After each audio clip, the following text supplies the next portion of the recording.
Católica del Perú. Y como sabrán, el día de hoy tendremos la Mesa de Diálogo Internacional Paz y Reconciliación Post-Conflicto, Encuentro entre Perú y Colombia.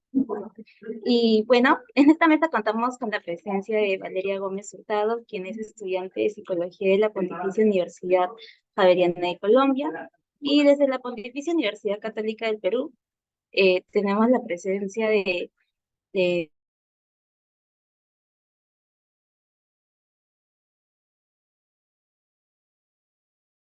Y además, como moderadora del espacio, también tenemos la participación de la magíster Angelit Guzmán Chávez, docente de la Facultad de Psicología PUC, a quien le voy a dar el pase para poder iniciar este evento. Y si desean, también pueden prender sus camaritas para hacer más ameno el espacio. Muchísimas gracias, María. Este es un espacio bastante clave dentro del coloquio y dentro de la historia de nuestros dos países, tanto Colombia como Perú. Tenemos una historia común de luchas y de retos que por un lado han golpeado a nuestro país, pero también han estimulado respuestas. Y dentro de este estímulo de respuestas, de una manera de abordar y el que lo hagan estudiantes. Así es que me siento muy honrada de poder acompañar moderando esta mesa tan importante. ¿Y dónde está la importancia de la mesa? Es por un lado el tema que viene a tratar, pero por otro lado el que lo haga por medio de estudiantes. Son 3 estudiantes, 2 de acá, de nuestra casa de estudios, con quienes damos la bienvenida a Valeria, que viene desde la Universidad Javeriana, y me parece muy importante que se junten 3 estudiantes de nuestras 2 casas para poder compartir no simplemente ideas, no simplemente abordajes teóricos, sino compromisos de vida, porque los 3 tienen en común eso, que el tema los atraviesa, como atraviesa a sus países. De manera que desde este punto de vista ustedes saben de qué se trata, y a quienes están aquí participando, tenemos un tiempo en el cual vamos a distribuir el compartir alrededor de 3 preguntas. Esperamos que cada una de las chicas también, y de Leonardo, tomen 5 minutos por cada pregunta.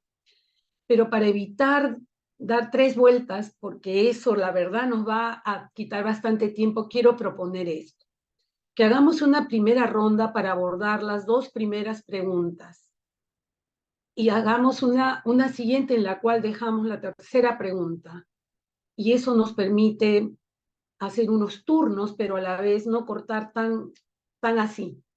Entonces voy a levantar las 2 preguntas que les voy a pedir que en este orden podamos escucharles.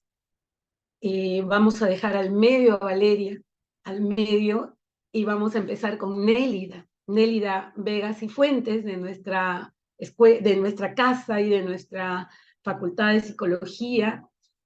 Y luego va a continuar Valeria para respondernos las 2 primeras preguntas desde su experiencia en su realidad colombiana, y cierra Leonardo, que vuelve a conectarnos con el país. Entonces, las 2 primeras preguntas que les pido, por lo tanto, cada uno tome ese promedio de 10 minutos, de manera que respondan las 2 primeras preguntas, son las siguientes. Y esto también para que quienes estamos, ¿no?, acompañando esta mesa activamente podamos también ir reflexionando junto con Leonardo, con Nélida y con Valeria. Vamos en ese orden: Nélida, Valeria y Leonardo. ¿Cuáles son estas 2 preguntas? Primero, ¿cuál es el papel de la verdad y de la memoria en los procesos de reconciliación en contextos post-conflicto? O sea, ¿qué papel juega la verdad y la memoria en esto de reconciliar nuestras sociedades que están en contextos post-conflicto? Y conectado con eso es: ¿qué rol juega la psicología?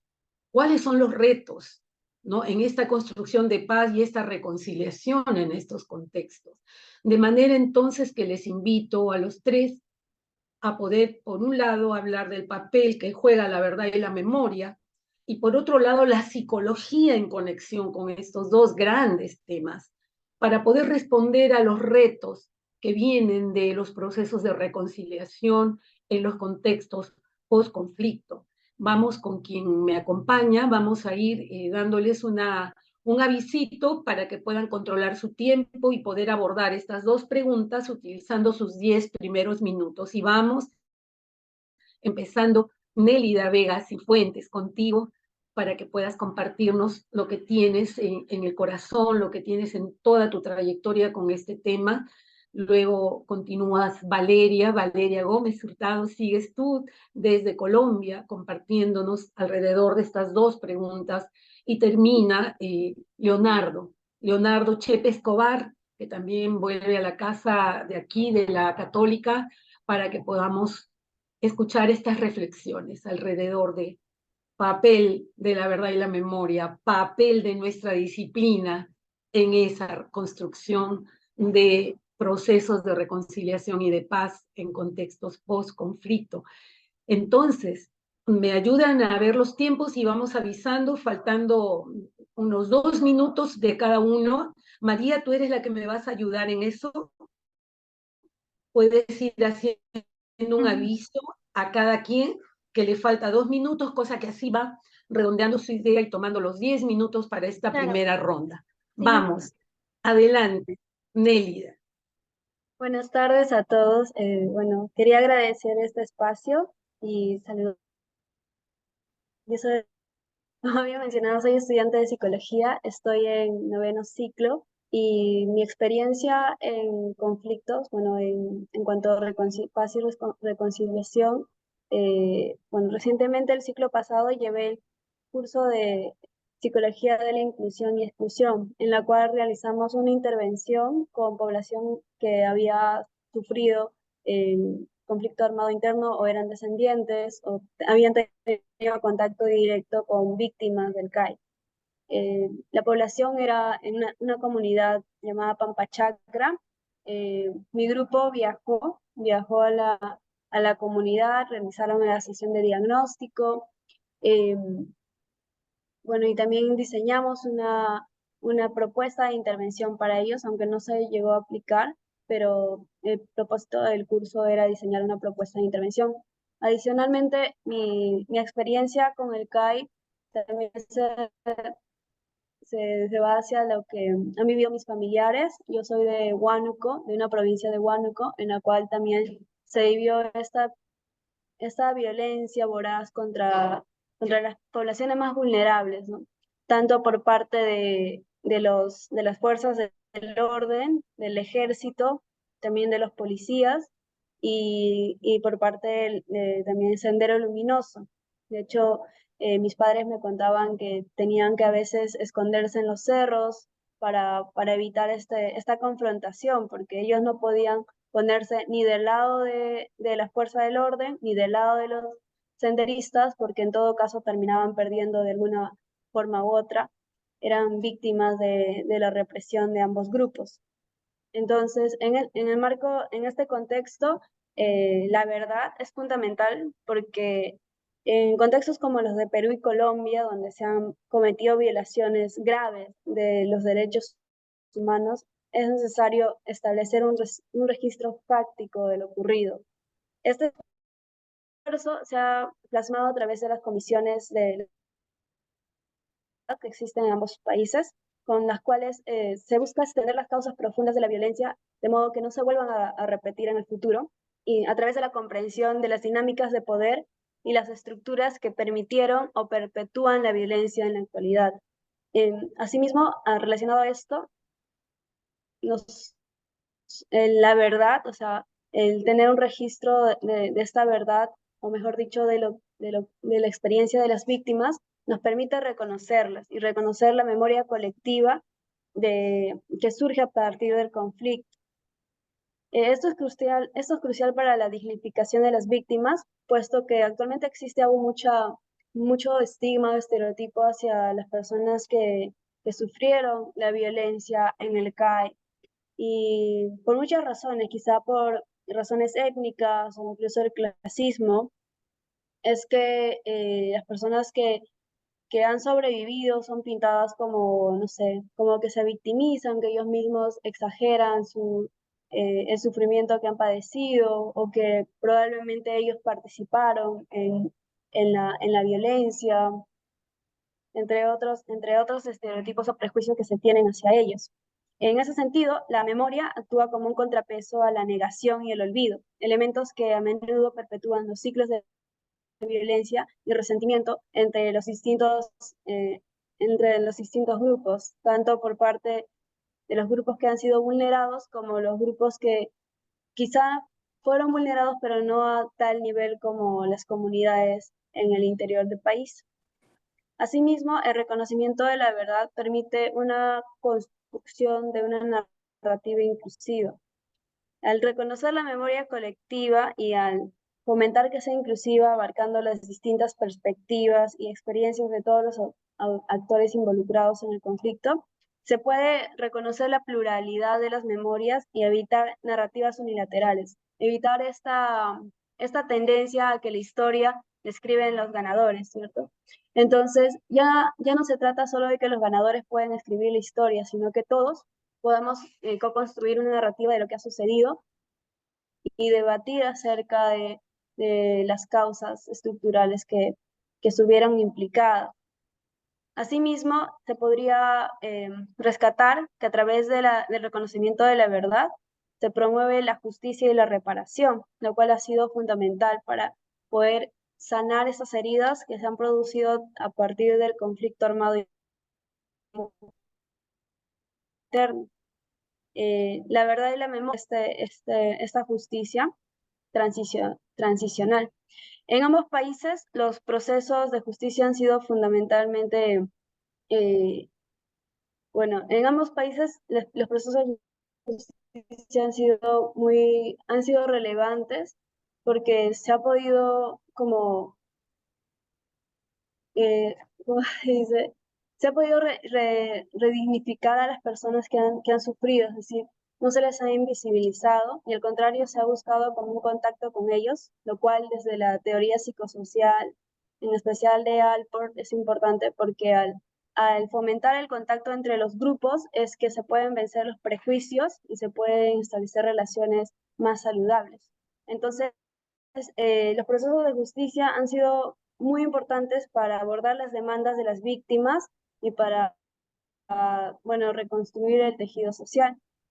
Asimismo, otro papel de reconocimiento de la verdad en estas situaciones post-conflicto es que se puede desempeñar un papel desde la educación.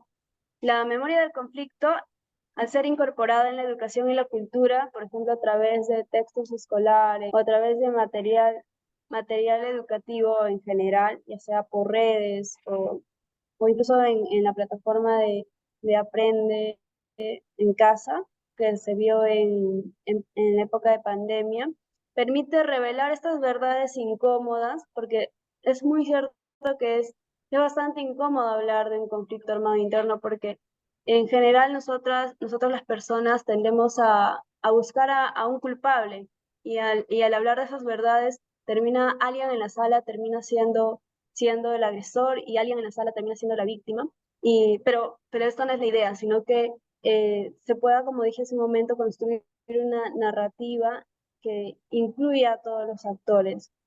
Y de esta forma, a través de la educación, podemos desafiar las narrativas establecidas, como dije hace un momento, la narrativa de los ganadores, ¿no? De las personas que están en el poder y que tienen el control sobre la currícula o que tienen el control sobre los medios. Es por eso que en nuestra intervención nosotros planteamos una difusión a través de redes, a través de plataformas no institucionales. O sea, obviamente el reconocimiento institucional es importante, pero también planteamos la divulgación a través de plataformas no institucionales porque reconocemos que existen intereses políticos de por medio muchas veces. Así, en Perú y Colombia, estos procesos que se han enfrentado ha generado resistencias, y porque definitivamente hay ciertos grupos que van a negar o van a querer negar lo que ha sucedido, o incluso a través del lenguaje, ¿no? Hay personas que dicen que no fue conflicto armado interno, sino que fue terrorismo, centrando toda la violencia y todos los aspectos negativos de ese conflicto solo en el Sendero Luminoso, que obviamente fue violento, pero se olvidan las personas que solamente prefieren cambiar el término de conflicto armado interno a terrorismo, olvidan que también el Estado fue un agresor. Si bien el Estado buscaba detener esta violencia, detener este caos que se originó a partir de los grupos terroristas, el Estado también fue violento a través de sus instituciones, y no solamente a través del ejército, sino también a través del Poder Judicial, entre otros, porque el resultado inmediato, la reacción inmediata post-conflicto, no fue escuchar a las víctimas o buscar la paz con ellos, sino que al contrario, era de invisibilizar su sufrimiento para que el gobierno no resultara afectado en cuanto a su imagen. Esa es la primera pregunta, ¿cierto? ¿Todavía me queda tiempo o ya me pasé? Sí, trata de concentrar el tiempo para que te alcance Ya, ok, me faltan 2 minutos. unos 3 minutos más, ¿sí? Ya.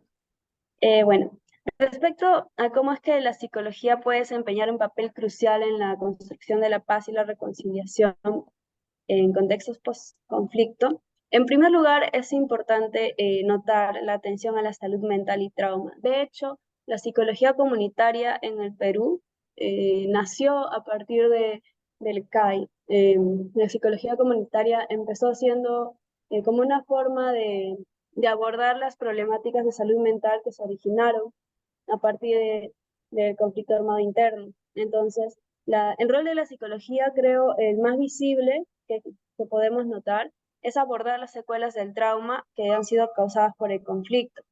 Muchas personas en estos contextos post-conflictos sufren de trastornos como el estrés postraumático, la depresión, la ansiedad o incluso afecciones en torno al duelo, porque hay muchas madres, hermanos, hijos que no pudieron velar a sus familiares, que ni siquiera saben si murieron o simplemente desaparecieron. En especial esto en un contexto donde han sido marginados, donde la justicia ha tenido oídos sordos para ellos y al final no han podido conseguir una respuesta. O incluso viendo cómo es que personas que buscan o luchan por hacer valer sus derechos, los derechos que fueron vulnerados, fueron burlados, no fueron estigmatizados, fueron atacados por la opinión popular. Entonces, todo esto definitivamente causa secuelas sobre la salud mental, tanto individual como colectiva, ¿no? Asimismo, creo que otro papel de la psicología es facilitar el diálogo y la comprensión. Así como mencioné nosotros, el ciclo pasado, en el curso de expresión, realizamos una intervención en la cual recogimos las impresiones, las experiencias de una comunidad que fue afectada por el CAI, y a partir de ello, bueno, buscamos facilitar el diálogo. Nuestra propuesta de intervención fue fomentar el contacto entre estos grupos, entre los grupos de Lima, grupos que quizá no fueron igual de afectados o no tuvieron experiencias similares que a las de comunidades andinas. En este caso, el reto sería fomentar la confianza y la voluntad de dialogar en ambientes donde prevalece la desconfianza, porque por un lado está, no sé, personas que no han sufrido el nivel de violencia tal como en la comunidad andina pueden pensar que, bueno, existen estereotipos hacia las personas del interior del país, de las comunidades andinas, de que son perezosas, de que, no sé, esperan todo del Estado, que buscan cualquier excusa para las personas que han sido víctimas reciban una reparación civil, porque cuando una persona busca una reparación civil, lo terminan acusando, lo terminan señalando, ¿no? Como que en realidad no fuiste víctima, sino que estás buscando aprovecharte de la situación y obtener esto dinero. Entonces, ese es el reto, fomentar la confianza en un tejido social que ha sido gravemente herido a causa de situaciones de violencia y vulneración de derechos humanos. Te Está. Ok, agradecemos lo siento. el compartir hasta aquí y entonces vamos a ir recordando. Enseguida, Valeria, entras con las dos preguntas y luego Leonardo. Recordemos vayan viendo sus mensajes que allí están recibiendo la pauta del tiempo, cosa que eso les ayuda a ir controlando, ¿no? Después de lo que hemos escuchado, donde ha destacado en primer lugar la propia trayectoria que Nélida nos ha compartido, ¿no? Sobre cómo se conecta con el tema, incluso este vínculo a través de cómo lo ha vivido su propia familia en su lugar de origen, su conexión a través de los retos del curso, y a partir de eso, todas las reflexiones en torno al papel que juega la memoria como develadora de esa verdad y cómo el hecho de visibilizar una historia no contada, no narrada, una narrativa invisibilizada. Y luego nos ha comentado los temas del papel que juega la psicología frente, en primer lugar, poder entender las secuelas de esa violencia. Pero por otro lado también Nélida nos ha hablado de cómo la psicología desde sus distintos enfoques, como la psicología comunitaria, ha venido dando cuenta de recursos para entender esas fortalezas de las comunidades para afrontar esa situación y poder vivir también sus derechos como ciudadanos, facilitar ese diálogo, esa intervención, esas respuestas post-conflicto y recursos para fomentar la confianza. Esos son algunos de los elementos de la psicología que Nélida nos ha compartido. Ahora te damos el espacio, Valeria, para que tú puedas, desde tu experiencia personal, responder a estas dos preguntas. ¿Qué papel juega la verdad y la memoria? ¿Y qué papel juega nuestra disciplina de la psicología frente a los retos de la construcción de la paz, de la reconciliación en sociedades o contextos post-conflicto como los de tu país, Colombia y nuestro país? Siempre, Valeria, dale una miradita porque hay una guía del tiempo que te está llegando de manera personal, así no te interrumpimos. Para evitar interrumpir es que les pedimos que vayan bien. Tomen en cuenta que son 10 minutos, cosa que nos da los 5 para la última pregunta. Adelante, Valeria, te escuchamos. Bueno, espero que me estén escuchando y bien. Como ya mencionaron, mi nombre es Valeria Gómez Hurtado. Actualmente estoy en octavo semestre de psicología en la Pontificia Universidad Javeriana. Y pues para aprovechar el tiempo, iniciemos pues con la primera pregunta. Eh, Personalmente considero que en contextos post-conflicto, la verdad y la memoria desempeñan roles que son fundamentales para estos procesos de reconciliación. Y estos elementos son esenciales no solo para abordar las violencias de derechos humanos, sino también como para sanar las heridas del pasado y construir una base sólida como para una paz sostenible, entre comillas.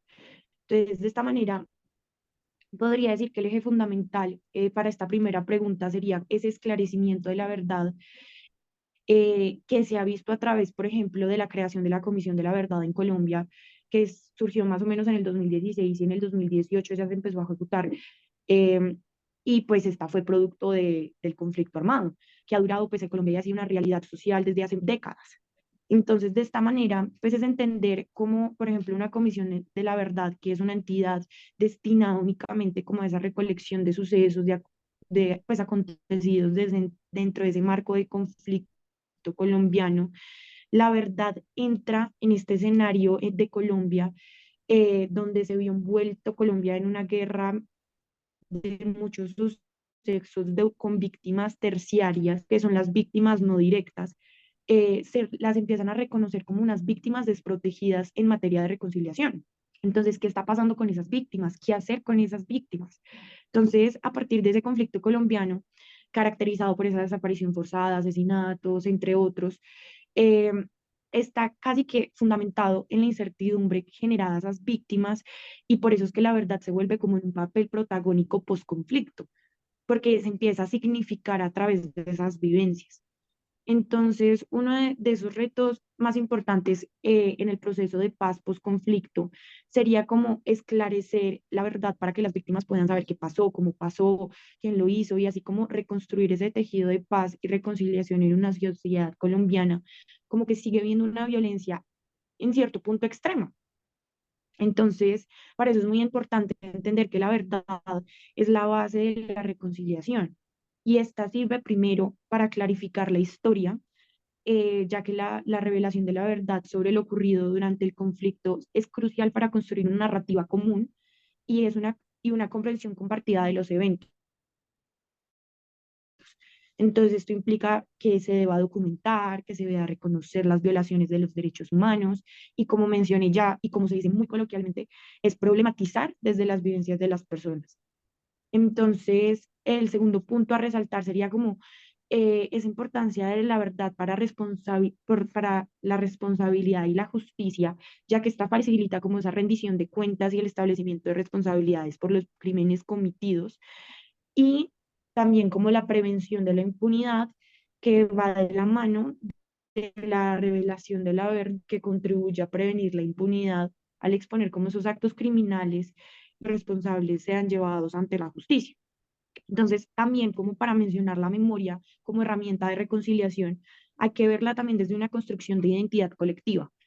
Yo escribí un artículo relacionado al tema, ya que me parece muy interesante ver cómo la memoria colectiva juega un papel en la construcción de la identidad de una sociedad post-conflicto, y cómo es que a través de la memoria, o sea, recordar esos eventos del pasado, se puede ayudar a la sociedad a comprender quiénes somos y cómo hemos llegado a este punto.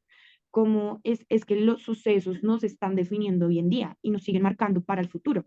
Entonces es también como reconocer, hacer ese reconocimiento de esos logros y esas tragedias a través de una memoria social. También se piensa a través de un reconocimiento del sufrimiento, ya que proporciona un espacio para el reconocimiento y validación del sufrimiento de las víctimas. La memoria también sirve para educar y prevenir la recurrencia, y también para la conmemoración y reflexión a través de esos espacios físicos y simbólicos con imágenes, monumentos, museos, días de memoria. Y es como así honrar a las víctimas y fomentar la reflexión sobre ese pasado que de una u otra manera nos conecta a todos como comunidad. Entonces, en resumen, para la primera pregunta, la verdad y la memoria son herramientas poderosas en los procesos de reconciliación post-conflicto, al proporcionar una base para la justicia, la comprensión mutua y también la construcción como de esa paz ideal sostenible.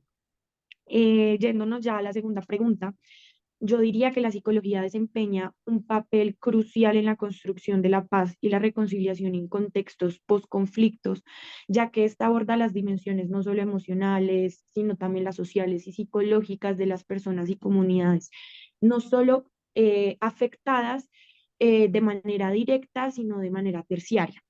Sin embargo, pues la psicología también enfrenta diferentes retos para esta función.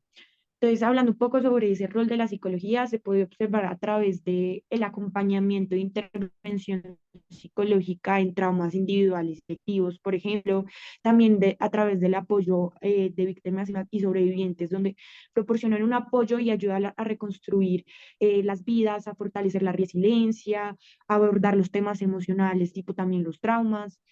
Y asimismo, la psicología sirve como, también como para la promoción de la empatía y la comprensión a través también de la sensibilización y la no estigmatización, porque también caemos en un sesgo de las víctimas siempre tienen la verdad y el único culpable siempre será, en este caso, yo no sé, la guerrilla, el ELN, los paramilitares. Entonces, ¿qué rol y qué nombre le estamos dando a las personas a través del rol que cumplieron durante el conflicto, por así decirlo? Y post-conflicto también, que es lo que nos interesa en este momento. A su vez, la psicología aporta en un diálogo intergrupal para mejorar no solo la comunicación y la comprensión mutua de comunidades, sino también desde la prevención de la recurrencia del conflicto, porque analiza esos riesgos psicológicos y sociales que podrían contribuir como ya mencioné, la recurrencia. Entonces, te identificaría las áreas claves para la intervención preventiva. Y de igual forma, también sirve como para la educación, de paz que contribuya a programas educativos de resolución también de conflictos y tolerancia desde una edad temprana. Entonces, los retos que enfrenta la psicología pueden verse a través de la complejidad de los traumas, la diversidad de las experiencias, ya que reconocer como la diversidad de experiencias en contextos post-conflicto, porque también hay una diversidad intercultural. O sea, hay una diversidad en la cultura colombiana muy amplia y donde las intervenciones deben adaptarse a las necesidades específicas de diferentes individuos y comunidades. También se puede ver limitado por los recursos, porque pues en temas financieros no puede haber a veces no hay casi apoyo, perdón, y también con los desafíos culturales y lingüísticos, porque por ejemplo nosotros como países también tenemos comunidades indígenas que hablan distinto, entonces también como a través de un diálogo tiene que buscar la psicología equilibrar, por ejemplo, entre ese perdón y la justicia, y que no sea también solo un ejercicio de exposición a las víctimas. O sea, es mucho lo que tiene que abarcar la psicología. Entonces, por último, pues yo diría que la psicología tiene un rol muy importante, pero de igual forma para poder que haya un trabajo significativo con, para la reconstrucción de paz, diría que se debe hacer como un trabajo interdisciplinar y de esa manera se va a tejer un tejido social. Y también añadiría a consideración personal el trabajo de la justicia terapéutica, que es entendida como ese mecanismo mediacional para trascender a la escucha de víctimas y victimarios y las implicaciones que tienen en la sociedad, con el fin de, pues, de proponer que se hiciera una revisión en cómo están formando los diferentes tipos de funcionarios en la administración de justicia colombiana dentro de ese marco post-conflicto. Y ya. Sí, No sé si me quedaba tiempo o algo, pero sí, o sea, medio minuto te quedaba. Si quieres cerrar con alguna frase de medio minuto. pues realmente yo sí cerraría con que la historia a veces se ve desde el dolor. Y el problema es de que se vea desde el dolor, es que se tiende a ver como la opción de la violencia como la solución. Entonces también es como pensar en cómo buscarlas sanar, cómo buscar el perdón, cómo buscar que las personas puedan no soltar, porque uno no puede soltar ni la memoria ni esas vivencias, pero sí resignificar para, para el futuro de los países, en este caso. Muchas gracias, con el tiempo exacto de los 10 minutos, Valeria. Y entonces, a partir de tu compartir, vamos a ceder el espacio a Leonardo con algunas ideas que nos resuenan de lo que acabamos de escuchar. Una idea que quisiera colocar aquí, que Valeria nos ha compartido, es todo lo que significa la paz sostenible, ¿no? Una paz sostenible para lo cual, según sus comentarios centrales, se requiere una mirada compleja desde lo que es el sanar heridas, entender la verdad como algo que se esclarece, el poder reconocer los recursos que nuestros países han desarrollado para poder canalizar ese derecho a conocer esa verdad. Ha destacado el papel de no solo la víctima directa, sino la terciaria, ¿no? Esa víctima no considerada, y por no ser considerada, justamente no tomar en cuenta aquel tipo de víctima que carga sobre sí mucho de este dolor. Nos ha hablado de la incertidumbre, de cómo la verdad permite resolver el tema de la incertidumbre, cómo también la verdad y la memoria se ponen al servicio de prevenir la impunidad en nuestros países, cómo también construye un ser colectivo, ¿no? Una identidad colectiva, la memoria como constructora de identidad colectiva. Y en cuanto al papel de la psicología, Valeria nos ha hablado de cómo juega un papel crucial en todo lo que es la amalgama de emociones, de todo lo que es la trama de lo social, de lo propiamente psicológico, cómo se puede acompañar el trauma, pero ha cerrado yendo aún más allá del dolor.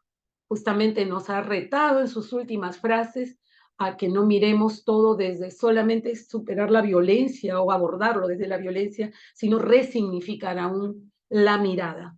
Así es que con todas estas reflexiones que se siguen construyendo, desde lo que Nélida nos comenzó a compartir y ahora Valeria nos sigue compartiendo, le damos el tiempo a Leonardo para que igual Leonardo ahora volviendo al Perú, y así vamos desde el Perú a Colombia, de Colombia volvemos al Perú, siempre de la mano de las dos estudiantes y Leonardo de nuestra área de psicología para poder aportar esto en la reflexión que requerimos en estos momentos en nuestros países. Así que adelante, Leonardo, igual tienes 10 minutos para abordar ambas preguntas y contarnos de tu propia experiencia y tu manera de comprender estos retos, verdad, memoria y papel de la psicología para esta construcción post-conflicto. Adelante. ¿Qué tal? Buenas tardes. Antes de empezar, me gustaría saber si se escucha bien. Sí. Sí, perfecto. ¿Qué tal? Buenas tardes. Soy Leonardo, estudiante de 10º ciclo de la Facultad de Psicología de la PUC. Y bueno, para iniciar con la primera pregunta, el papel de la verdad y la memoria en los procesos de reconciliación son fundamentales, ¿no? Para la sanación y también para la construcción de una sociedad más justa y pacífica. Siempre cuando hablamos de contar la verdad y de recordar lo que pasó durante el conflicto armado interno, no solo nos referimos a contar estos hechos fríos y duros, sino también a las narrativas que les subyacen y a estas complejidades de las experiencias tanto individuales como colectivas, ¿no? Al ir más allá de esto, la verdad y la memoria buscan dar este reconocimiento no solo a estos sufrimientos experimentados, sino también a la resiliencia, a la lucha y a esta capacidad para enfrentar el horror demostrado por aquellos afectados, ¿no? Es así que este enfoque más amplio, ¿sí? No solo valida el dolor, sino también la fuerza y la capacidad de recuperación de las personas. En este contexto, creo que la verdad y la memoria se convierten en esta herramienta integral para comprender la totalidad de las vivencias de aquellas que se vieron inmersos en el conflicto, ¿no? En segundo lugar, la función de la verdad y la memoria trascienden no solo documentar los hechos, también constituyen un elemento fundamental en la sanación emocional y en la restauración de la dignidad de las personas afectadas. Creo que no se trata de exponer las atrocidades, sino de reconocer y celebrar la fuerza interior que ha permitido a las personas confrontar y resistir estas adversidades.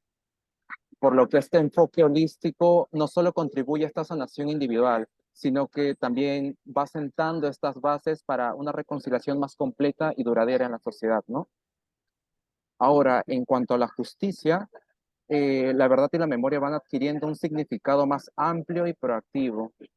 Creo que no se trata de proporcionar únicamente pruebas utilizables en los procesos judiciales para la rendición de cuentas, sino de comprender la verdad como un concepto dinámico que abarca esta narrativa colectiva, también la responsabilidad compartida y la promoción de un entendimiento mucho más profundo.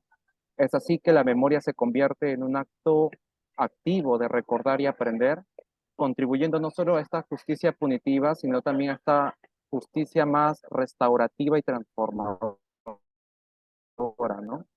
En ese sentido, ya hemos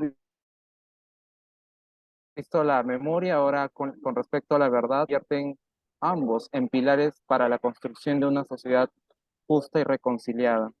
Además, verdad y memoria no solo buscan superar distintas versiones de la historia que conocemos cada uno de nosotros, sino también pasan a ser herramientas fundamentales para dar la voz a aquellos cuyas experiencias han sido marginadas o silenciadas. Sabemos que en el conflicto armado interno, la búsqueda de la verdad y la memoria no solo contribuye a consolidar únicamente una versión compartida de los eventos, sino que se convierte en el medio a través del cual se rescatan estas voces que previamente han sido excluidas, ¿no? Esta búsqueda no solo tiene la intención de establecer una narrativa nacional única, más parecida y completa, sino también de reconocer y validar las experiencias de comunidades como de Huayna Cancho y Churajay. cuyas historias han sido subestimadas o ignoradas en el relato oficial.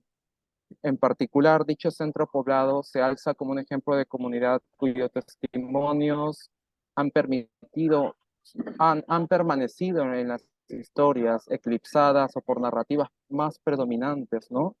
El ciclo pasado tuve también la oportunidad de llevar el curso de Psicología, Inclusión e Exclusión, y algo que me chocó bastante con la realidad fue de que siempre cuando hablamos de Uchurajay, se nos viene a la mente la muerte de estos 8 periodistas, ¿no? Pero justo en este diagnóstico participativo que tuve la oportunidad de elaborarlo en conjunto con los pobladores, líderes comuneros, nos dicen, sí, han muerto 8 periodistas, pero también han muerto mujeres, hombres, líderes comuneros, líderes comunales. ¿Y qué son de ellos? El pueblo también los reconoce, se acuerdan de ellos, y bueno, siento que al poner de relieve estas narrativas, eh, se trasciende el propósito de llegar a un consenso, ¿no? Y también se abraza, bueno, es necesario abrazar la cantidad de perspectivas que conforman la historia peruana. Huayna Cancho, Churajay, marcada por la tragedia y también por la resistencia, considero que simboliza el coraje de aquellos que han luchado por ser escuchados y por ser reconocidos, incluso como agentes activos en una construcción de una verdad colectiva. Ya para cerrar este primer punto, al reflexionar sobre el poder transformador de la verdad y la memoria en el contexto del conflicto armado, del post-conflicto, creo que nos invita e invito también a ustedes a cuestionarse, ¿no? No solo lo que sucedió, sino también sobre cómo podemos nosotros colectivamente avanzar hacia un futuro en el que tanto la comprensión, la empatía y también incluso la reconciliación sean estos cimientos sobre el cual podamos edificar una sociedad más justa y solidaria, ¿no? Ahora, pasando a la segunda pregunta, comparto lo mismo que han comentado mis compañeras. Tanto la psicología desempeña un papel fundamental, como bien mencionado, ¿no? En la construcción de la paz y la reconciliación. En primer lugar, como bien comentado también, la atención a las víctimas y sobrevivientes es de suma importancia de abordarlo. Aquellos individuos afectados que han experimentado traumas profundos, pérdidas significativas, la psicología trata de sobrellevar esto brindando terapias y asesoramientos para ayudarles a superar sus experiencias traumáticas, ¿no? Incluso también gestionando el duelo y reconstruir sus vidas. Siento que esta atención es sumamente importante para la sanación tanto emocional e incluso también para la recuperación de la dignidad de las personas afectadas. Creo que esto es un paso crucial también para la justicia, ya que la verdad y la memoria contribuyen a la rendición de cuentas. En segundo lugar, en cuanto también a la atención de las víctimas y a la promoción del bienestar, la psicología es relevante en la prevención de la violencia futura. Al comprender tantos factores psicológicos y sociales que contribuyen al conflicto, el rol que encarna aquí los psicólogos sería diseñar programas de prevención que aborden estas causas subyacentes de la violencia y en conjunto se promuevan la resolución pacífica de estos conflictos, contribuyendo así a una construcción de una paz duradera, o lo que se espera que lograr, ¿no? Eh, a pesar de estos roles fundamentales que les he comentado, la psicología sí enfrenta desafíos significativos. Como había mencionado una de las compañeras, resaltar que los recursos financieros y el personal capacitado, de psicólogos capacitados para abordar estos temas, puede ser como una dificultad, una de las dificultades iniciales, ¿no? El estigma también asociado a la búsqueda de ayuda psicológica y las barreras culturales pueden incluso dificultar más a que las personas afectadas busquen apoyo. La coordinación y la colaboración efectiva entre múltiples actores, incluidos psicólogos, trabajadores sociales, líderes comunitarios y organizaciones no gubernamentales, considero que sí son esenciales también para lograr resultados significativos en la construcción de la paz y la reconciliación. La colaboración entre estos actores sí es un desafío en sí, pero creo que es necesario para abordar de manera integral los complejos problemas que surgen de estos acontecimientos, ¿no? Ya para cerrar la idea en esta segunda pregunta, la psicología desempeña un papel vital en la construcción de la paz y la reconciliación en esos contextos. Proporciona apoyo a las víctimas, promueve la salud mental, facilita el diálogo, la reconciliación, posiblemente puede intervenir preveniendo la violencia futura y la rehabilitación de a excombatientes, ¿no? Sin embargo, superar desafíos relacionados con la falta de recursos, el estigma, la seguridad, la complejidad de los traumas y la necesidad de una coordinación efectiva es esencial para lograr una paz sostenible y una reconciliación duradera. Gracias. Bien, agradecemos también a Leonardo por sus aportes. Aquí hemos escuchado algunos elementos de los retos que están en recuperar a través de los procesos de verdad, aquellas historias no contadas, no escuchadas, relegadas, mientras que otras historias son destacadas y consideradas. Es como que esa categorización de muertes, ¿no? Algunas son importantes y consideradas y reconocidas, mientras que otras son simplemente olvidadas. Entonces, a partir de la experiencia que Leonardo nos ha compartido de Uchurajay, nos ha compartido el reto también de esa verdad como un acto activo, que es lo que quisiera destacar de lo que nos dijo, como no es la reconstrucción de hechos fríos y duros, sino tiene elementos de reconocimiento, tiene elementos de ser materia prima para la construcción de la justicia. Y esa justicia, en ese sentido, nos ha compartido conceptos de verdad y memoria que permiten ser pilares de esa construcción de la justicia, ¿no? Y no de una justicia punitiva, ¿no? Si nos ha hablado de la justicia transformadora, restitutiva, ¿no? Aún un nuevo paradigma de justicia, de eso nos ha hablado Leonardo, y también nos ha hablado de cómo la psicología juega un papel en tanto atiende a las víctimas, ¿no? Gestiona los duelos, ¿no? Acompaña, y también de manera similar a como nos mencionaba Valeria, el papel clave que puede jugar para toda la tarea preventiva, para construir esa resolución distinta de conflictos, ¿no? Y que finalmente nos lleva una vez más, otra vez, Leonardo nos trae lo que es la paz sostenible, ¿no? Es ese concepto que creo que podemos también destacar, lo que segunda vez lo escuchamos en esta mesa, y esta importancia de los múltiples actores que tienen que conjugar, y eso también nos trae a otro elemento que también Valeria nos había mencionado, de que la psicología no puede trabajar sola, tiene que ser una mirada interdisciplinaria, ¿no? Esto es lo que recogemos de la mesa hasta aquí, y con esto abordamos la tercera y última pregunta. Justamente la última nos lleva ya hacia la sociedad, ¿no? Hacia el papel de la sociedad civil. Y dentro de esta sociedad, particularmente la juventud. Entonces yo quisiera pedirles tanto a Nélida como a Valeria y a Leonardo, en su condición de jóvenes precisamente, porque resulta que no van a hablar de los otros, ustedes van a hablar del reto para la juventud, ustedes parte de ese grupo social. Por un lado, ¿cuáles son los retos para la sociedad civil y particularmente para la juventud en esta construcción? ¿Qué papel le toca jugar a la juventud? ¿Qué papel están jugando ustedes? Les invitaría a que, además de hablarnos de estas reflexiones tan valiosas que nos han compartido hasta aquí, nos hablen de ustedes mismos, desde su juventud, qué papel han descubierto que deben jugar, están jugando ahora mismo. Y quizá eso les permita conectar con todos los puntos anteriores, porque esta es una intervención cierre.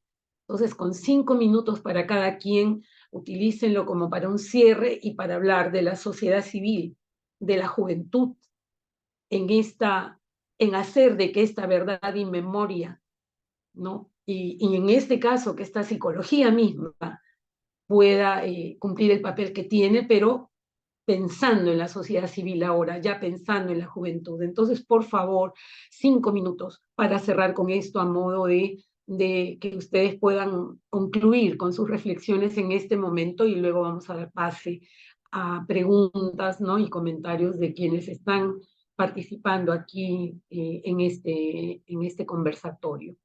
Bien, Nélida, 5 minutos para tu intervención, cerrando toda esta primera parte. Adelante, Nélida.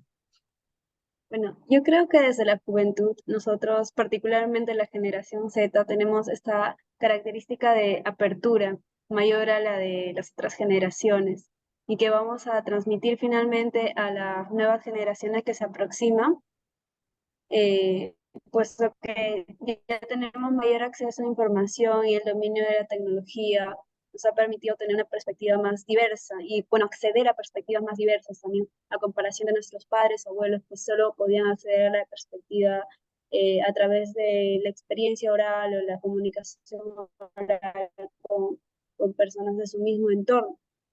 En cambio, nosotros al tener ese ya dominio de las redes sociales, de la tecnología en general, no solo, o sea, llega a nosotros en realidad, ni siquiera lo buscamos, llega a nosotros a través de medios como TikTok, YouTube, las voces de otras personas. Y cualquier persona en cualquier entorno en el que se pueda, en el que se haya vencido la brecha digital puede transmitir lo que le ha pasado.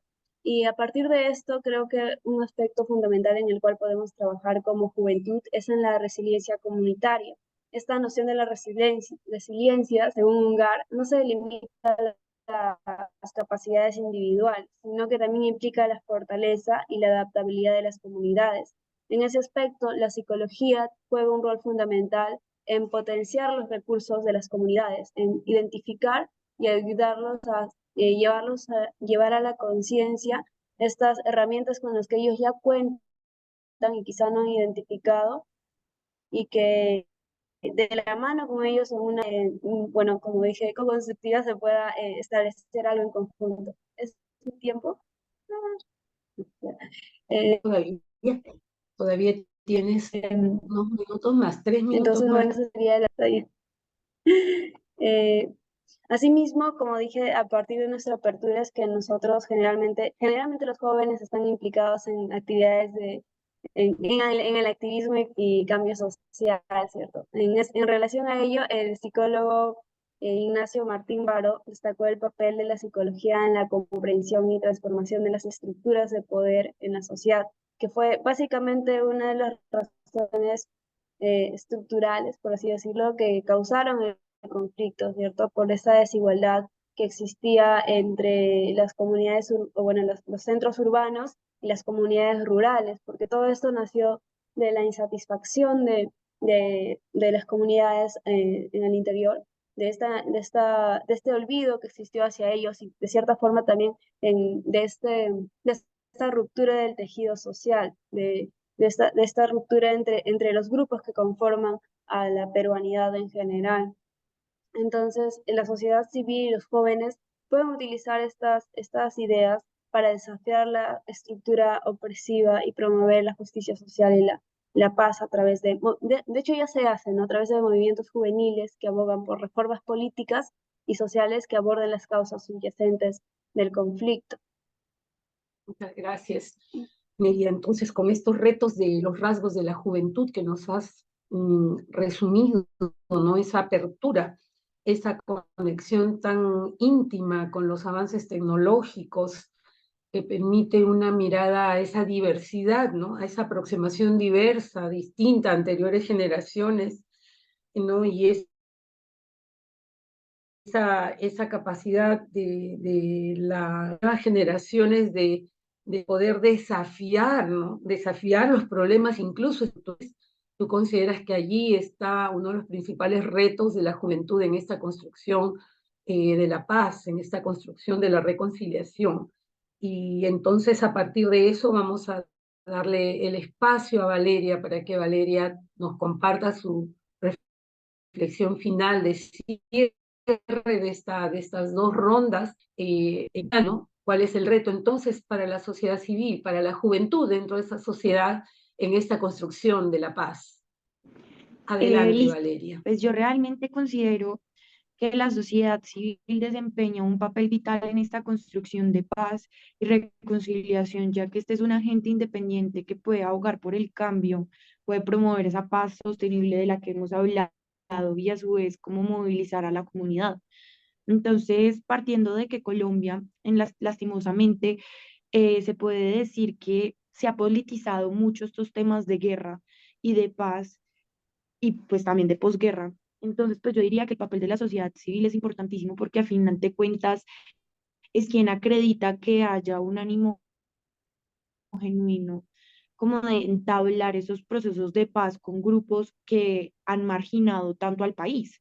Entonces, algo como para poner de ejemplo o ejemplificar lo que les estoy diciendo es que en el año 2016 hubo un plan de la paz con el gobierno de Juan Manuel Santos, donde se hizo una votación, pues obviamente a los mayores de edad, con la pregunta de ¿apoya usted el acuerdo final para la terminación del conflicto y la construcción de una paz estable y duradera?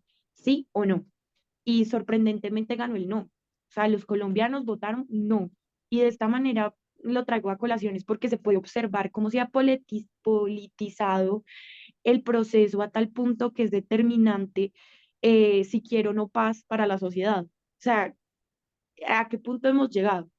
Pero realmente el problema podría decir que radica es en que la sociedad civil sigue teniendo esas conductas y cultura de guerra y por eso es que es muy difícil tener un proceso de paz post-conflicto, ya que, como mencioné anteriormente, se tiene una mentalidad de dolor. Entonces, de esta manera, diría que como que se puede esperar de la sociedad civil que sea como una abogacía para la paz en la cual sea como haga una presión para el desarme, facilite la promoción y el diálogo, también la comunicación, que haya un apoyo a las víctimas, a las comunidades afectadas, también una promoción de justicia, de rendición de cuentas, de monitoreo de derechos, también como de apoyo en la verdad y reconciliación. Por otra parte, con el tema ya de los jóvenes, pues yo diría principalmente que los jóvenes somos el futuro. O sea, suena mucho a lema político, porque pues realmente sale hasta en campañas, pero también deberíamos relacionarnos mucho con eso porque es real. O sea, como jóvenes deberíamos relacionarnos y responsabilizarnos de esta construcción de paz y reconciliación, porque se debe cambiar mucho ese chip cultural que se tiene de guerra por cultura, porque la guerra sigue, o sea, sigue habiendo guerra, sigue habiendo violencia, siguen habiendo violación de derechos desde movimientos colectivos, que es como lo que principalmente pues nos alarma. Entonces, ¿cómo es invitar a los jóvenes a personarnos desde la memoria colectiva y desde la formación de identidad colectiva también? Entonces, por eso considero que ese involucramiento efectivo podría darse a través de una participación activa, desde la inclusión en los procesos de tomas de decisiones, que es algo que se supone que está, pero realmente sí se nos está escuchando la voz. Es como la pregunta que nos cuestionamos muchos jóvenes. Entonces, ¿qué ganamos con representar espacios de diálogo cuando no se nos escucha? ¿Cómo hacer que nos escuchen? ¿Cómo hacer que nos escuchen de una manera pacífica? Entonces, yo digo que eso también se puede dar desde la educación temprana y la sensibilización desde campañas educativas de paz, ya que tenemos como temas de, como no sé, innovación en los procesos sociales, o sea, cambiar esos mecanismos, cambiar esas maneras de formar.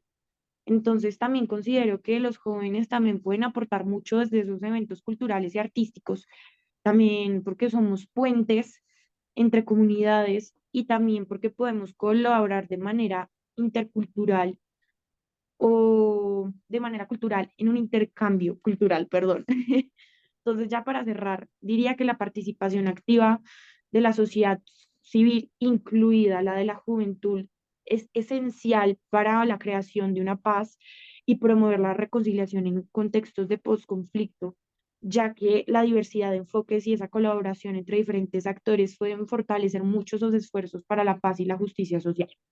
Con eso se cerraría. Bien, muchas gracias, Valeria. Hemos escuchado diferentes aportes como para pensar en la sociedad civil y concretamente en la juventud, ¿no? En todo el tema de hablar de esa cultura, para usar tus palabras, ese chip de cultura de guerra, esa politización, ¿no? de la pacificación, a tal punto que justamente Valeria nos contaba, y hay que recordarlo como un gran ejemplo, esto del plebiscito, ¿no? ¿Cómo es posible que una sociedad diga que no quiere la construcción de la paz? Y esto solo desde la reflexión de Valeria se explica por la politización del tema. Es decir, no es un rechazo a la paz, es una forma de rechazar la politización. Eso tiene que ver con eso, con ese chip de haber instalado una cultura de guerra en la cual todavía se continúa. Entonces, la importancia que tiene para Valeria el poder convocar a la sociedad civil para aprovechar esa diversidad de actoría que hay en la sociedad civil, ¿no? Y nos ha comentado sobre el reto que hay en cuanto a juventud. Así como Nélida nos hablaba de algunos rasgos de la juventud, aquí hemos escuchado con Valeria otros rasgos de la juventud interesante, la juventud como puente, ¿no? Nos ha hablado como un puente intercultural, como incluso de la capacidad que tiene la juventud desde su capacidad para el arte, para poder ser un promotor de la escucha, pero para eso la juventud requiere ser escuchada para que pueda ejercer su participación activa. Son las ideas que hemos escuchado de Valeria y que con las cuales nos vamos a escuchar ahora a Leonardo, para que ya con eso cerramos las dos rondas y damos el espacio para todo lo que es ¿no? la riqueza también de las reacciones. Adelante, Leonardo, tus 5 minutos. Bien, partiendo también desde que el papel de la sociedad civil en la construcción de la paz y la reconciliación en nuestros países es de suma importancia. Quiero iniciar comentando de que la sociedad civil ejerce un papel de fiscalización, exigencia, de rendición de cuentas, e incluso también de incidencia política sobre los gobiernos y otras instituciones, ¿no? Así que la sociedad civil garantiza que se tomen medidas efectivas para la construcción de la paz. La supervisión de los compromisos asumidos en acuerdos de paz y la rendición de cuentas de las autoridades responsables sí son esenciales también para asegurar de que se avance en este proceso de reconciliación. Además, la sociedad no solo actúa como un observador más, sino como un agente activo que promueve la gobernanza participativa, donde la ciudadanía tiene un rol activo en la toma de decisiones que afectan su futuro, ¿no? La defensa, por otro lado, la defensa también de los derechos humanos es otro papel fundamental desempeñado por la sociedad. La denuncia de abusos, la búsqueda de justicia por los crímenes cometidos durante el CAI son importantes también para garantizar de que no haya impunidad y se haga justicia. La sociedad desempeña un rol en la documentación y en la presentación de pruebas de abusos a nivel nacional incluso. Esta labor va más allá de una responsabilidad legal, siento, ya que es un compromiso más ético con la verdad y la dignidad humana. Al dar la voz a las víctimas y alzar la mirada ante la justicia, la sociedad contribuye a la construcción de esta narrativa histórica que reconoce el valor de cada vida. Ahora, en cuanto al ámbito de la educación y civilización, siento que la desempeña un papel crucial. Más allá de promover la tolerancia, la búsqueda de valoración y la paz disculpen, y el reconocimiento entre diferentes grupos, también contribuye a que se vayan consolidando la paz también en nuestra sociedad. Este proceso implica revelar historias y realidades a menudo marginadas, como las de Huayna Cánchez Churajay, ¿no? Para construir un entendimiento más completo y empático. Pero hay que recordar de que la educación no solo es un medio para transmitir información, sino una herramienta para cultivar también la empatía y la comprensión entre comunidades. También hay que recordar de que la sensibilización no es solo conciencia, es un llamado a la acción, una invitación a cada uno de nosotros a ser actores activos en la construcción también de nuestro propio futuro para nuestro país y que este sea más justo. La participación efectiva también de la juventud se puede manifestar de distintas formas. Siento que los jóvenes no solo pueden unirse a organizaciones dedicadas a la construcción de la paz, sino que también pueden liderar campañas concretas de sensibilización y movilización.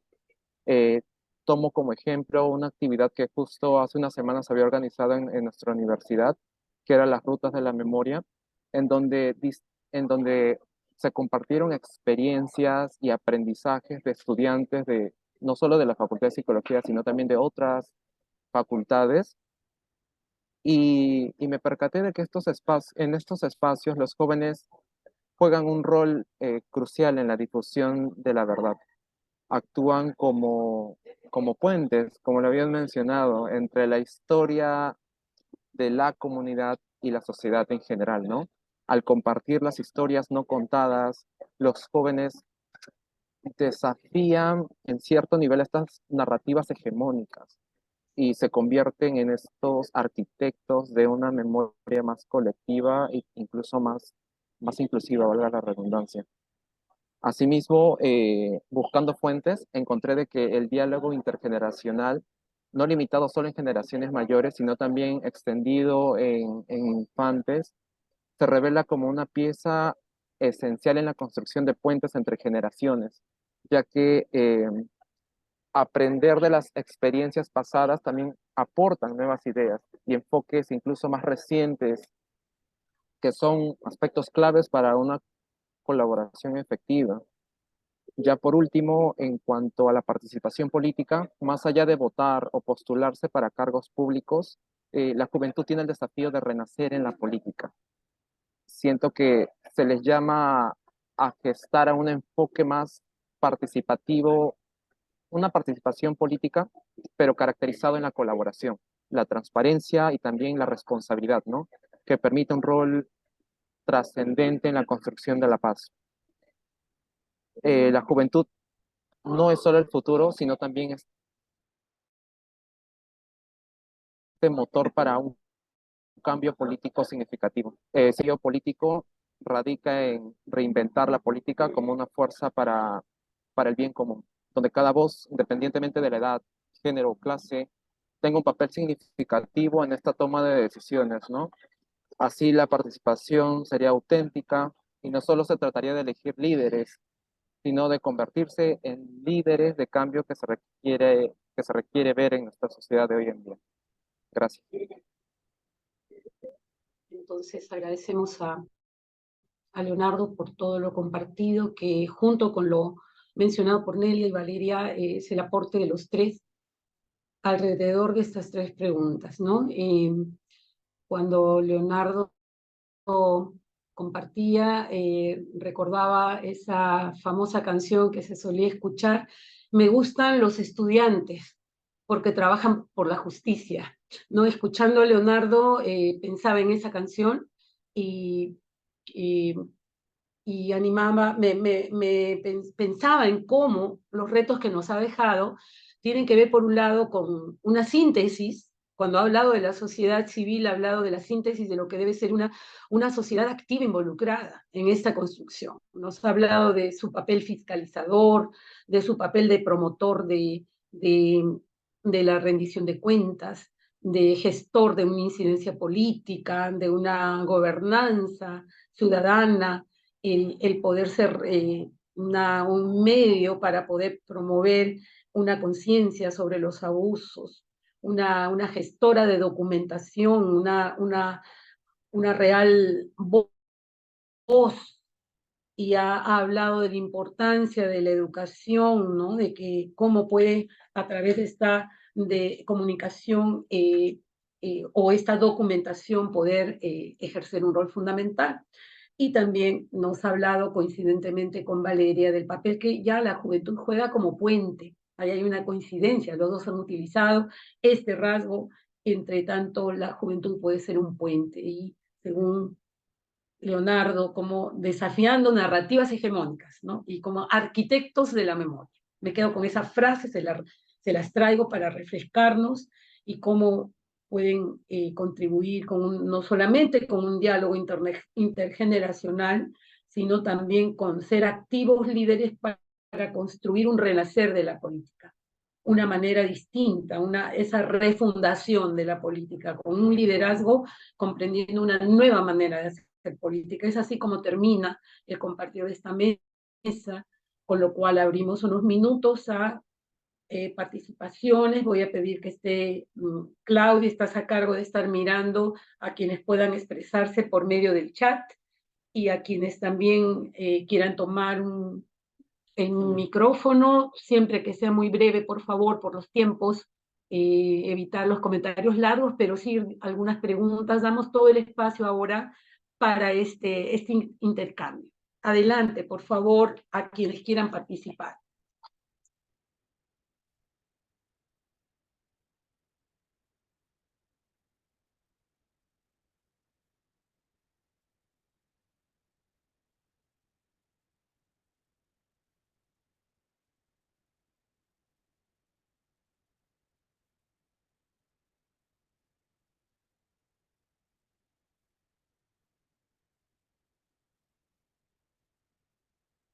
Estamos atentos, atentas en el chat por si hay algún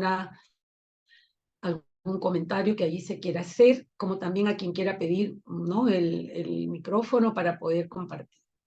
Tenemos unos minutos para dar ese espacio a un diálogo ahora.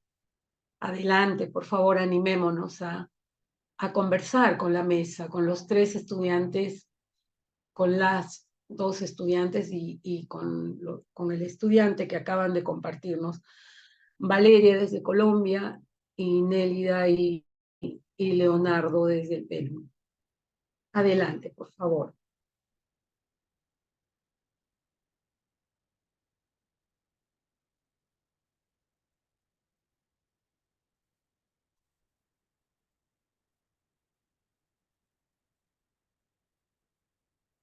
Mira, me parece que alguien ha levantado la mano. Me ayuda Claudia a mirar si alguien está levantando la mano dentro de los participantes para poderle dar el espacio.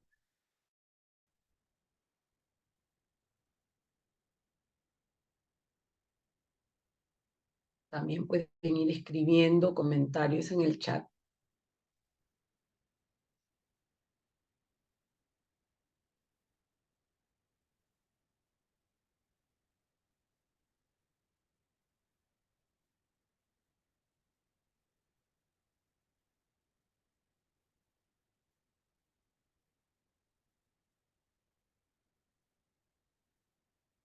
Puede su participación ser preguntas, pero también pueden ser comentarios, incluso algo que les haya llamado la atención sobre lo cual les gustaría comentar y les gustaría que los 3 expositores puedan seguirlo profundizando o algún expositor en particular. Tenemos una primera participación, la voy a leer, por favor. A ver, es para las 3. Buenas tardes, mi pregunta para todos. ¿Creen que los jóvenes en general llegarían a interesarse en los procesos de paz de sus propios países por motivo propio? Así es que vamos dándole el espacio. ¿Qué les parece si invertimos el orden? Porque como siempre hemos estado empezando con Nelia, vamos a dejarle ya el espacio ahora al final. Entonces empezamos, Leo, contigo. Y va preparándose luego Valeria y finalmente Nélida para que ella pueda ahora poder responder al final. ¿Creen que los jóvenes pueden llegar a interesarse en estos procesos de paz en cada país por motivo propio? Adelante, Leo, ¿cómo respondes a esta pregunta de Diego? Diego Vega es quien acaba de compartir. ¿Qué tal? Bueno, la pregunta sí es, la verdad, interesante, ¿no? Y a la vez fundamental de abordarla porque siento que es complicado. Si bien los acontecimientos que han sucedido durante el conflicto armado interno, existe mucho material, mucho contenido referente a ello, mm, no suele ser como que muy accesible para todos, pero siento que si se abren espacios y además, como lo habían mencionado también algunas compañeras, están muy pendientes de las redes sociales, que es otro medio donde también se informan, creo que sí podrían llegar a ser agentes activos en esta lucha a favor de la verdad, ¿no? De promover incluso, eh, al ser agentes activos, promover estos espacios a través de redes sociales o incluso con compañeros mismos, o incluso si la familia también ha sido víctima o, o intercambio intergeneracional, como traigo de vuelta el concepto acá, se comparte entre la familia estos acontecimientos, estos sucesos, yo creo que sí llegan a ser, eh, generar cierta movilización en los adolescentes jóvenes y guarda interés en ellos por seguir aprendiendo un poco más de la historia del Perú, ¿no? Comparten algo en común y es algo en común les, les llama y los lleva a ser agentes en este proceso. Gracias. Valeria, ¿tú qué dirías? Yo la verdad considero que los jóvenes no deberían verse como sujetos aislados de la problemática, porque realmente sí cumplen un papel muy activo porque, por ejemplo, en la realidad colombiana, y uno problematiza el posconflicto y uno se da cuenta de que quienes lo vivieron, nuestros abuelos, nuestros padres. Por ejemplo, yo no directamente, pero en mi familia viene desde ellos. Y, por ejemplo, en el tema de desplazamiento, en el tema de desaparición forzada, temas así. Entonces, ¿cómo los jóvenes nos hemos también criado viendo nuestras familias em, víctimas, viendo a nuestras familias nacidas de esa realidad, en esa realidad? Entonces, también considero que los jóvenes también pueden tomar una voz muy activa a partir de que ellos también hacen parte de la historia. Nosotros también hacemos parte de la historia y la hacemos a medida de que escuchando las narrativas y las experiencias de nuestros conocidos y seres cercanos, empezamos a construir verdad, empezamos a construir historia. Entonces, pues yo diría también que sí. Bien, ahora le damos el espacio a Nélida y solo quisiera recalcar como para que tanto Leonardo como Valeria continúen pensando y Nélida lo considere. Me parece entender que en el fondo de la pregunta de Diego, el acento de su pregunta no es si los jóvenes deberían, porque ustedes los tres lo han dicho con toda claridad. Me parece, y que ustedes tomen ese lado de la pregunta es si es que ustedes creen que lo van a hacer por motivo propio. Detrás de la pregunta hay una especie de autocrítica de mirar que quizá los jóvenes por cuestión propia y por interés propio no se van a involucrar. O sea, que hay una indiferencia o hay una falta de involucramiento en la juventud. Por lo menos con un impulso propio, no. En todo caso, ¿qué podrían ustedes pensar? ¿Qué está pasando con la juventud que podría ser indiferente a pesar de que debería involucrarse, como ustedes bien lo dicen? Entonces, Nélida, ¿cómo lo ves para poder mirar ese lado de la pregunta que Diego está planteándoles? Bueno, creo que el principal reto es construir una identidad colectiva y también reconstruir la cohesión social en el Perú, que se ha producido a través de no solo los conflictos armados internos, sino también a partir de las últimas, eh, bueno, dilemas políticos, ¿no? Las últimas condiciones políticas que han sucedido aquí, lo que ha pasado con Castillo, con Dina, y personalmente siento que, no sé si solo soy yo, pero siento que en años pasados, hace varios años, estaba mucho más involucrada e interesada en la política que en la actualidad.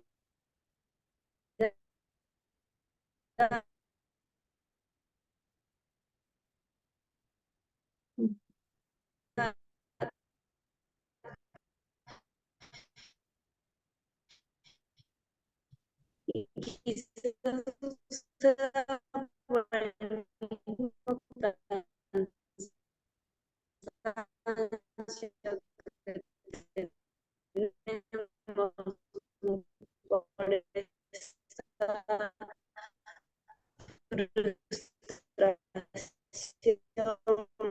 esa vulnerabilidad aprendida de que por mucho que nosotros salgamos a marchas, por los medios que tengamos disponibles a través de la universidad, a través de grupos. Hay un problema. Claudia, ¿estás por allí? María, ¿es un problema en la conexión de Nélida? Sí, me parece que fue un problema de conexión y creo que Nélida ya volvió a reingresar. Ya. Sí, porque ha habido una interferencia para oírle las últimas reflexiones. ¿No, Nélida, nos oyes? Si algo, te botó el internet.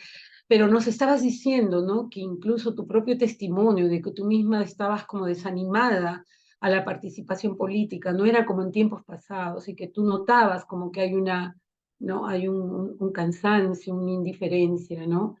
Y si eso es así a nivel político, imaginémonos con este tema particular. Si acaba Valeria de contarnos cómo respondió la población, la sociedad ¿no? civil en ese plebiscito, ¿no? Cómo va respondiendo, no, o sea, cómo dice la juventud. Yo creo que Nélida nos estaba dando ese otro lado que parece que está en la pregunta de Diego, que es un mirar qué está pasando con la juventud, cuánto está desanimada Nélida. Tú ibas por ese lado. No sé si puedes redondear en tanto alguien se anima, creo que nos da un tiempito para una última pregunta. ¿Es así? Quiero estar segura, María y Claudia, Noelia, que estás por ahí, si todavía tenemos tiempo a una pregunta final o ya no hay más y terminamos con el comentario Me de parece que Nélida. estamos justo con el tiempo, eh, así que aquí Bien, finalizaría también.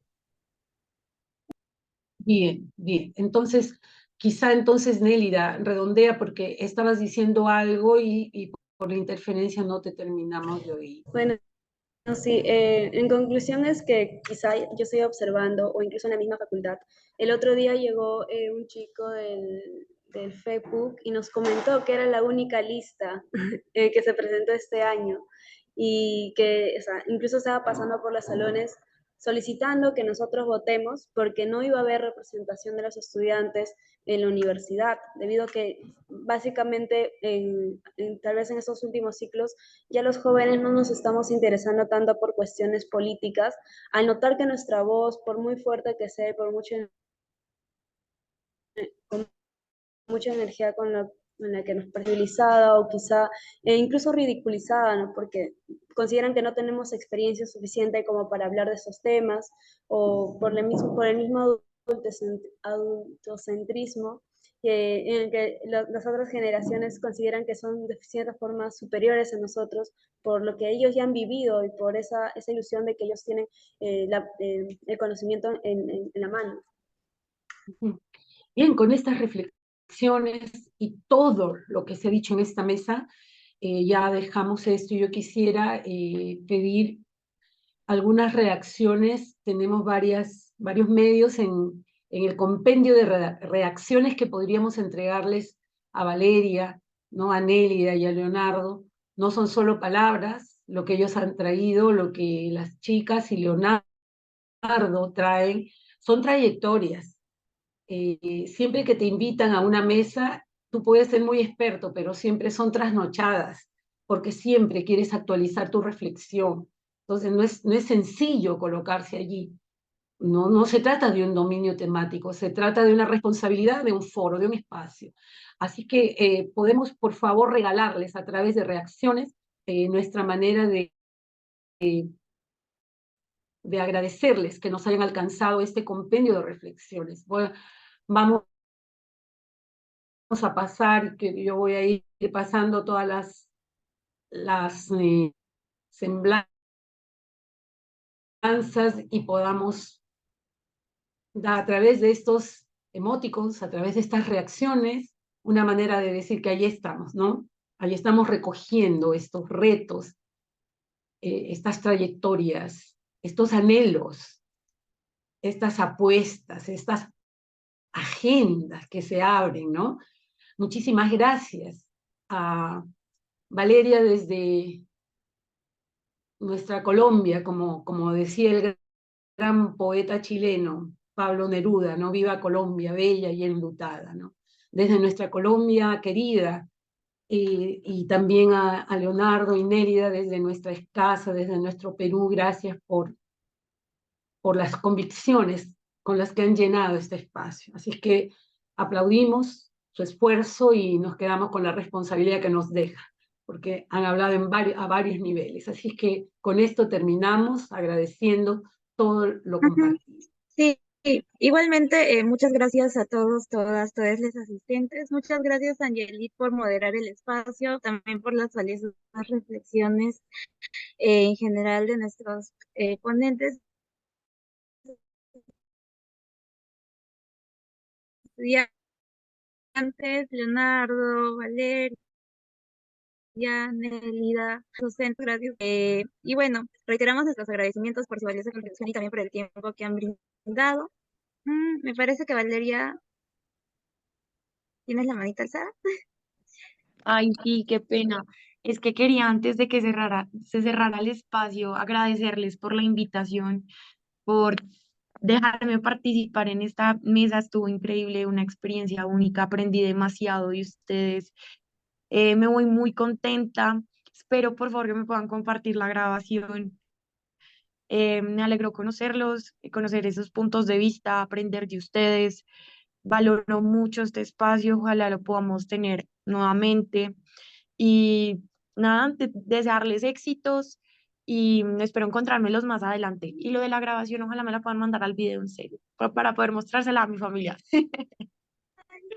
Qué lindo, muchas gracias, Valeria. Sí, un abrazo a la distancia y también este espacio fue muy bonito porque pudimos también conocer un poco más acerca también de la realidad, bueno, cómo se vive la realidad allá en Colombia, ¿no? Así que muchas gracias también.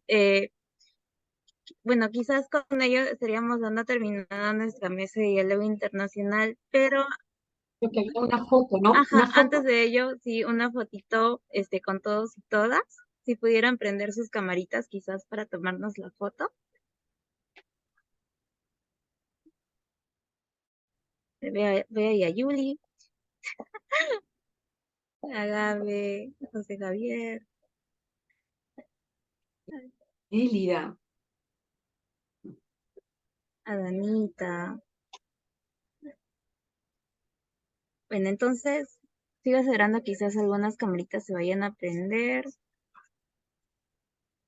Belkis, Fernanda.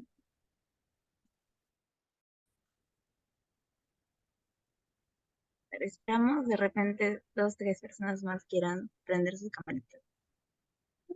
Oh, y vea a Joyce, a Claudita también. Ya creo entonces que ya podemos tomar la fotito. Igualmente, si alguien se anima, voy a tomar varias fotitos más. A ver, 3, 2, 1.